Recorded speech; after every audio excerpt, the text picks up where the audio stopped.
हजरत अली तशरीफ फरमा तो बंदा आ गया, कहने लगा जी मैं एक सवाल करना चाहना। फरमाया एक नहीं दो नहीं तीन कर, कहने लगा नहीं जी इको ही है। फरमाया पूछ फिर। कहने लगा जी इस्लाम विच शरीयत विच मर्द 4 शादियां कर सकता है, मर्द 4 शादियां कर सकता है। तो मेरा सवाल है कि मर्द कर सकता है तो औरत क्यों नहीं कर सकती?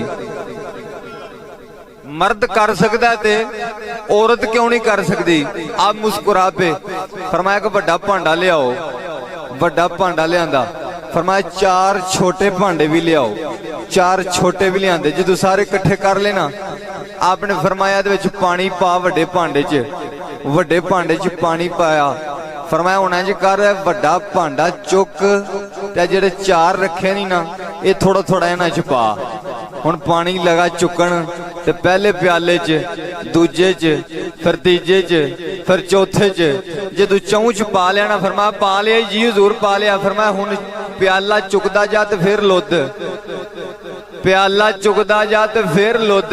हुण एक एक प्याला चुकदा, तवज्जो करना भाई समझना गल नूं। एक एक प्याला चुकदा ते फिर विच ही वड्डे बर्तन विच पानी उंडेली जांदा, एक एक चुकदा ते उंडेली जांदा। जे तू 4 पा लेना, फरमाया पा लेनी जी हुजूर पा लेने। फरमाया पहले प्याले वाला पहले च कढ, पहले वाला पहले च कढ, दूजे वाला दूजे च कढ, तीजे वाला तीजे च कढ, चौथे वाला चौथे च कढ।